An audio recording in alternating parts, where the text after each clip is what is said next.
आज हम लोग एस.सी. वर्मा बुक में से रोटेशनल मोशन चैप्टर के ऑब्जेक्टिव 1 के प्रॉब्लम डिस्कस करेंगे।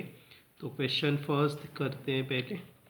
Late vector A B a unit vector along the axis of rotation of a purely rotating body and vector b be a unit vector along the velocity of particle p of the body away from the axis. The value of vector a dot vector b is option A 1, B -1, C 0 and D is none of these.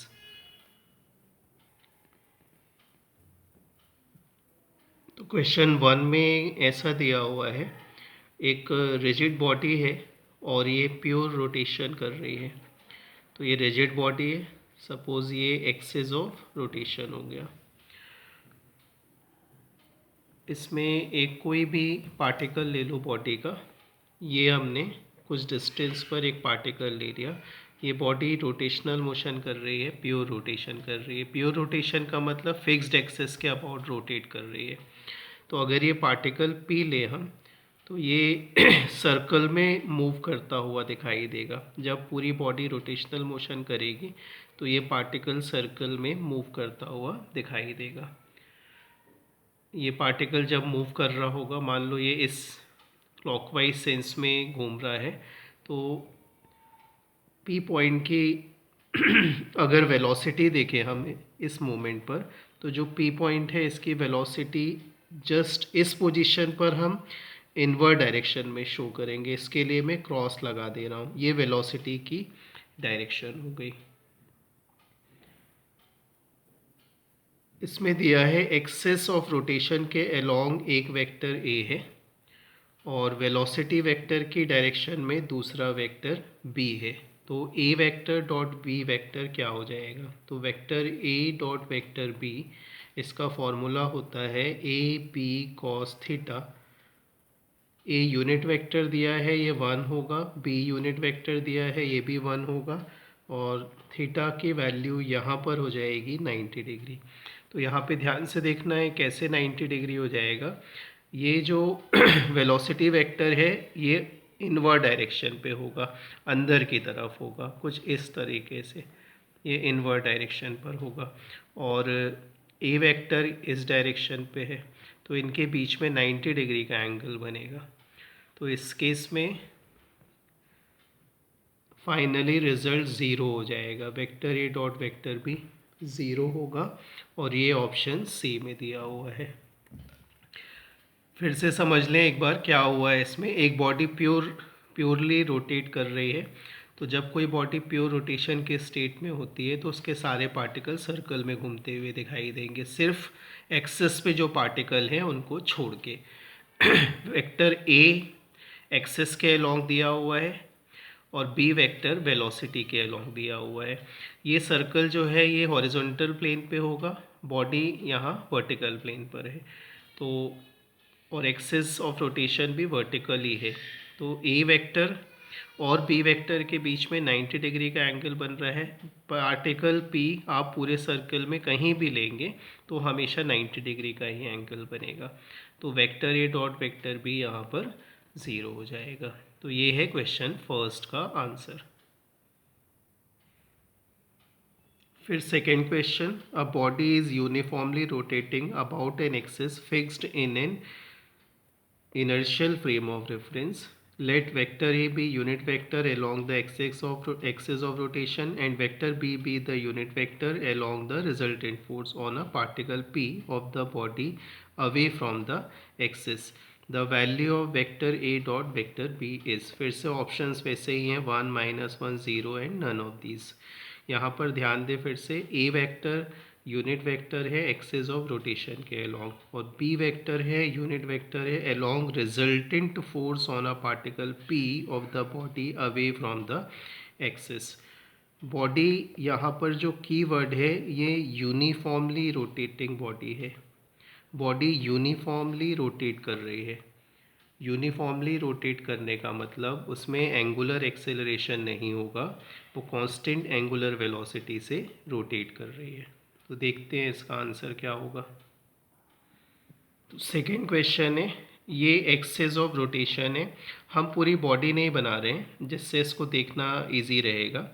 और ए vector access of rotation के along है, हम एक particle के motion को observe कर रहे हैं। सपोज़ ये पार्टिकल है, तो जब पूरी बॉडी प्योर रोटेशन के स्टेट में होगी, कांस्टेंट एंगुलर वेलोसिटी से मूव कर रही होगी, तो पार्टिकल सर्कल में घूमता है। ये पार्टिकल सर्कल में घूम रहा होगा। अब यहाँ पर देखो, ओमेगा कांस्टेंट है अगर, तो एंगुलर एक्सेलरेशन नहीं होगा, अल्फ़ा ज़ीरो होगा। और अगर एंगुलर एक्सेलरेशन नहीं होगा तो टेंजेंशियल एक्सेलरेशन भी ज़ीरो होगा, क्योंकि tangential acceleration alpha into R के इक्वल होता है। तो इसलिए टेंजेंशियल एक्सेलरेशन यहाँ पर ज़ीरो होगा। जब पार्टिकल सर्कल में घूमता है तो उसके पास दो एक्सेलरेशन होते हैं, एक सेंट्रिपिटल एक्सेलरेशन और एक tangential acceleration. Tangential acceleration speed change करने के लिए रिस्पॉन्सिबल है, सेंट्रिपिटल एक्सेलरेशन सर्कल में रिवॉल्व करने के लिए रिस्पॉन्सिबल होता है। तो यहाँ पे ए वेक्टर जो है ये एक्सिस के अलोंग है, और जो बी वेक्टर है वो नेट फोर्स के अलोंग है। मान लो पार्टिकल यहाँ पर है, पार्टिकल यहाँ पर है, तो पार्टिकल कहीं पर भी हो सर्कल में, उसमें सेंटर की तरफ ही फोर्स होगा। नेट फोर्स एक्चुअल में यहाँ सिर्फ सेंट्रिपिटल फोर्स के ही इक्वल होगा, क्योंकि टेंजेंशियल फोर्स प्रेजेंट ही नहीं होगा। तो ये नेट फोर्स की डायरेक्शन हो जाएगी, और ये ए वेक्टर की डायरेक्शन है। तो यहाँ पर भी देखें आप, दोनों के बीच में ए वेक्टर कुछ इस डायरेक्शन पे है, ये ए वेक्टर इस डायरेक्शन पे है और बी वेक्टर इस डायरेक्शन पे है। तो इस केस में भी एंगल 90 डिग्री बनेगा, और एंगल 90 डिग्री है तो vector A dot vector B निकालेंगे तो फिर से ज़ीरो हो जाएगा, और ये हमको आंसर सी में दिया हुआ है। तो इस क्वेश्चन का सही आंसर ऑप्शन सी में गिवन है। क्वेश्चन थर्ड करते हैं। A particle moves with constant velocity parallel to the x-axis. Its angular momentum with respect to the origin is zero, remains constant, goes on increasing, goes on decreasing. तो देखते हैं ये question number third है। ये हमने access ले लिया, Y access, x access. एक पार्टिकल है सपोज एम मास का, और ये v वेलोसिटी से x एक्सेस के पैरेलल मूव कर रहा है। हमको इस पार्टिकल का एंगुलर मोमेंटम देखना है। तो किसी भी मोमेंट पर जब आप एंगुलर मोमेंटम देखते हैं तो एंगुलर मोमेंटम हमेशा किसी पॉइंट के अबाउट, एक्सेस के अबाउट ही निकालते। तो एंगुलर मोमेंटम ओ के अबाउट, ओरिजिन के अबाउट पूछा हुआ है। तो लॉजिक ये होता है कि जो वेलोसिटी है इसकी लाइन को आप एक्सटेंड कर दें, इसको line of action of vector बोल सकते हैं। ये वेलोसिटी वेक्टर की डायरेक्शन को एक्सटेंड कर दिया हमने, और ओ वेक्टर से, ओ से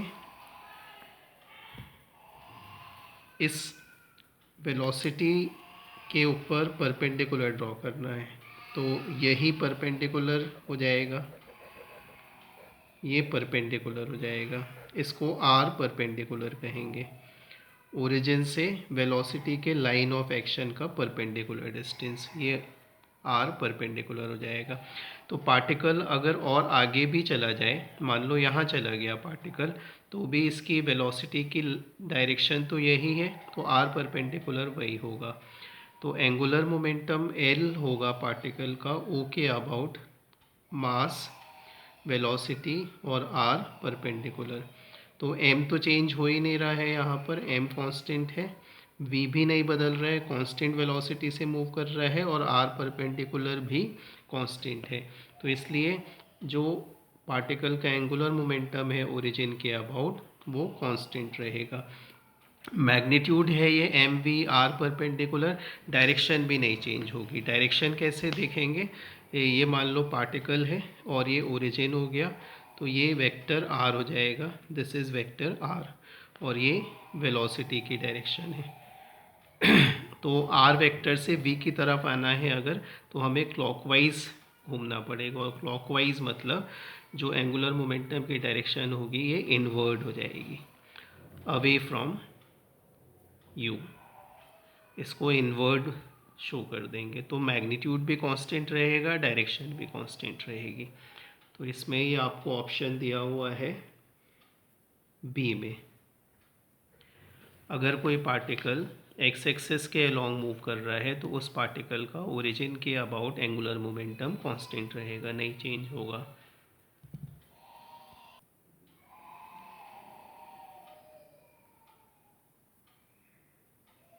फोर्थ क्वेश्चन है, अ body is in pure rotation, the linear speed v of a particle, the distance r of the particle from the axis and the angular velocity omega of the body are related as omega is equal to v by r. Thus omega is inversely proportional to r, omega is directly proportional to r, omega is equal to 0 and omega is independent of r. एक body pure rotation कर रही है तो linear speed और angular speed के बीच में ये relation दिया हुआ है किसी पार्टिकल के लिए, तो ओमेगा और आर से कैसे रिलेटेड होंगे तो देखते हैं इसमें। फोर्थ क्वेश्चन है, एक बॉडी प्योर रोटेशन की स्टेट में है तो ये कांस्टेंट एंगुलर वेलोसिटी से रोटेट कर रही है। एक पार्टिकल को देखें अगर तो वो सर्कल में मूव कर रहा होगा, हर एक पार्टिकल सर्कल में ही मूव कर रहे होंगे। तो किसी मोमेंट पर अगर इस पार्टिकल की वेलोसिटी देनी है तो v is equal to omega R लिखते हैं। तो देखो v जो है ये सारे पार्टिकल्स के लिए डिफरेंट होता है क्योंकि r बदल जाएगा। इस पार्टिकल के लिए लीनियर स्पीड कुछ और होगी, पार्टिकल मान लो यहाँ पर लेंगे तो इसके लिए सेंटर से एक्सिस से डिस्टेंस बदल जाएगा, r चेंज हो जाएगा, तो इसके लिए r बदलेगा तो v बदल जाएगा और r भी डिफरेंट होगा सबके लिए। तो सारे पार्टिकल के लिए r चेंज होता है इसलिए v चेंज हो जाता है, लेकिन ओमेगा तो पूरी बॉडी के लिए होता है और ओमेगा कैसा है यहाँ पर कांस्टेंट है। प्योर रोटेशन हो रहा है, यहाँ पर बॉडी प्योर रोटेशन के स्टेट में है तो ओमेगा कांस्टेंट का मतलब है यूनिफॉर्म, सारी बॉडी के लिए एंगुलर वेलोसिटी एक जैसी होती है। पूरी बॉडी की एंगुलर वेलोसिटी हम कहेंगे कि ओमेगा है, और बॉडी की है मतलब उसके अंदर सारे पार्टिकल की एंगुलर वेलोसिटी एक जैसी होगी। जब एक पार्टिकल एक सर्कल पूरा करेगा तो दूसरा पार्टिकल भी करेगा और तीसरा, सारे पार्टिकल सेम टाइम में एक साइकिल कंप्लीट करते हैं, इसलिए सबके लिए एंगुलर स्पीड यूनिफॉर्म होती है। तो आप देखें v बदलने से r बदलता है, लेकिन r बदलने से ओमेगा के ऊपर कोई फ़र्क नहीं आता। v चेंज होगा, r चेंज होगा, लेकिन ओमेगा नहीं बदलेगा। तो ओमेगा और r एक दूसरे से इंडिपेंडेंट है, omega is independent of r। कोई भी पार्टिकल हो, यहाँ हो, इधर हो, कितनी भी अलग अलग डिस्टेंसेस पर हो, सबके लिए ओमेगा एक जैसा होता है। ओमेगा पूरी बॉडी के लिए होता है, उसके सारे पार्टिकल के लिए होता है। तो ओमेगा नहीं बदल रहा है, आर पे डिपेंड ही नहीं कर रहा है, तो omega will be independent of R. और ये आंसर आपको दिया हुआ है ऑप्शन डी में, तो option D will be the right answer.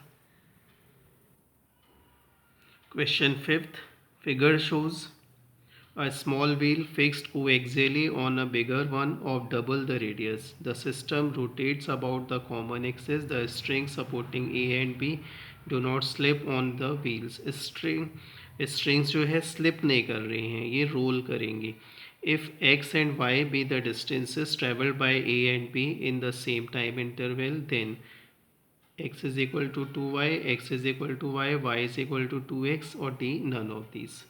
यहाँ पर ये डायग्राम देखें, ये कॉमन एक्सिस है और दो व्हील हैं, एक छोटा व्हील है और एक बड़ा व्हील है। छोटे व्हील के रेडियस r लेंगे तो बड़े व्हील के रेडियस डबल ले लेंगे, इसकी 2r ले लेंगे।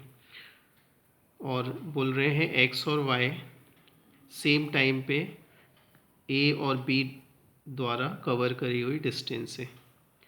तो a ने x डिस्टेंस कवर करी और b ने उतने टाइम पे y डिस्टेंस कवर करी। तो यहाँ पर रोटेट कर रही हैं और स्ट्रिंग स्लिप नहीं कर रहे हैं। इसका मतलब क्या है, यहाँ से अगर आप यहाँ पे कोई पॉइंट कंसीडर कर लो तो ये मान लो t टाइम पे यहाँ पर आ गया, तो जितना ये पॉइंट डिस्टेंस ट्रेवल करेगा उतना ही a डिस्टेंस ट्रेवल करेगा। ऐसे b के लिए अगर यहाँ पे कोई पॉइंट ले लें आप, ये कोई भी पॉइंट ले ले b, तो ये उतने टाइम पे यहाँ पर आ गया मान लो दूसरी पोजीशन पे, तो जितना डिस्टेंस बी यहाँ कवर कर रहा है उतना ही डिस्टेंस बी यहाँ नीचे चला जाएगा। ये मतलब होगा स्लिप नहीं करने का, रोल कर रहा है यहाँ पर।